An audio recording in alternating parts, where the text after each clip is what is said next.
In a world where economic policy is often dictated by distant boardrooms in Washington and Brussels, one African nation has made a bold and unprecedented move, and the shockwaves are already being felt across the continent. This week, the Republic of Ghana took a deliberate and controversial step.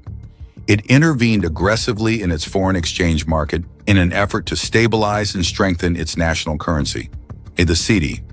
This may sound like routine central banking until you consider the context. Ghana did this without waiting for permission from the International Monetary Fund, without IMF oversight, without external approval. It acted sovereignly, and that has triggered alarms in global financial circles. At the heart of this story lies a deeper tension. What happens when an African nation decides not to ask, but to act? When it refuses to wait for aid packages and austerity conditions, and instead charts its own path, however imperfect, toward monetary independence? The answer is unfolding in real time. And to the discomfort of many in the West, it seems Ghana's cedi is not collapsing. It's rising. It's performing better than most expected. And that raises an unsettling possibility. What if an African economy can grow without IMF loans? What if a nation long embedded in the global debt structure begins to challenge the very rules that were designed to keep it there? For decades, international institutions like the IMF and World Bank have framed themselves as partners in development, offering financial lifelines to nations in crisis. But critics argue that beneath the surface lies a different reality, one of structural dependency, policy coercion, and economic subordination.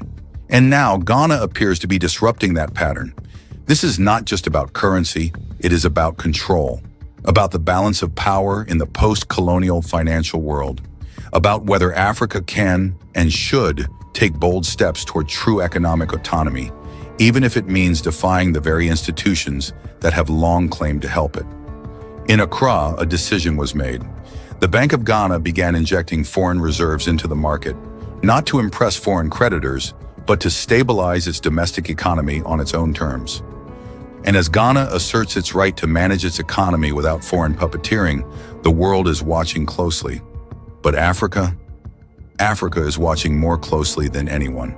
And perhaps for the first time in a long time, Africa is beginning to realize the cost of permission and the price of sovereignty.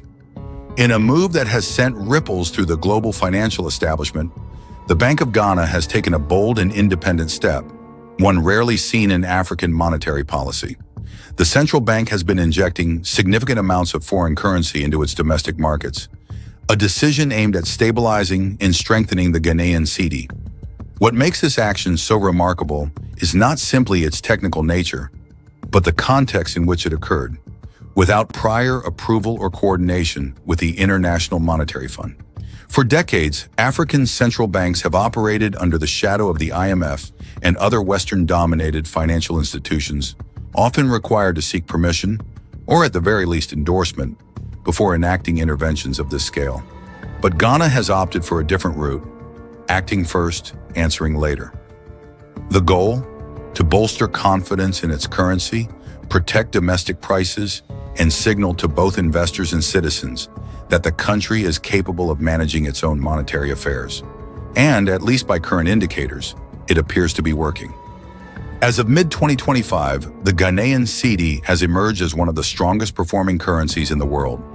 This unexpected rise has raised more than a few eyebrows, because in a financial world where African strength is often contingent on foreign approval, Ghana's decision to act unilaterally and succeed poses a direct challenge to the status quo.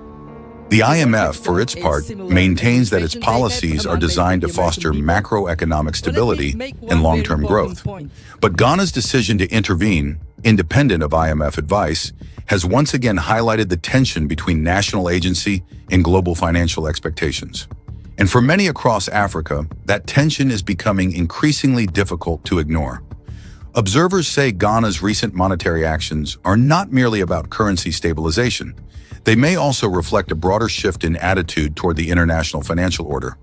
While the Bank of Ghana has maintained that its interventions are aimed at ensuring macroeconomic stability and taming inflation, some analysts interpret the move as a quiet form of economic defiance, an attempt to reassert national control over policy decisions typically influenced, if not directed, by institutions such as the International Monetary Fund and the World Bank. For decades, many African economies have operated under what development scholars describe as a framework of conditional dependence, accepting foreign loans in exchange for economic reforms, often designed abroad. These have included liberalized trade regimes, public sector cuts, and the prioritization of export-oriented growth over local development. Critics argue that this model has constrained African economic autonomy, pushing nations to rely heavily on commodity exports, such as cocoa, gold, and more recently, critical minerals like lithium, often at prices that favor foreign buyers. At the same time, social spending, food subsidies, and public investments have frequently been scaled back to meet debt repayment obligations. In this context, Ghana's effort to stabilize its currency through internal mechanisms, rather than external borrowing, has been described by some commentators as a form of economic resistance. It signals, they say, a desire to write a new story, one less reliant on Western financial institutions and more rooted in domestic policy agency. Whether Ghana's approach is sustainable remains to be seen, but for now it has sparked a continent-wide conversation, not only about economics, but about who gets to shape Africa's future and on whose terms. The Bank of Ghana has not denied its involvement in supporting the cedi. Officials have stated that the interventions were necessary to address exchange rate volatility and inflationary pressure. But some analysts argue that the deeper issue is not the act of intervention itself, but the principle behind it. According to regional economic commentators, what's at stake is not simply the mechanics of monetary policy, but the broader question of economic self-determination. In a global system where fiscal independence is often constrained by loan conditions and market expectations, Ghana's decision to act without external endorsement has become a symbol, intentional or not, of a potential shift in posture. It's not just about currency, one West African policy advisor told African Scoop News. It's about the right to choose how you govern your economy, and that's something African nations have historically been denied. Is Ghana right to assert this level of economic autonomy? For more independent, fact-based reporting and analysis on African affairs, subscribe and stay with us here at African Scoop News. We'll be back soon with more stories that matter.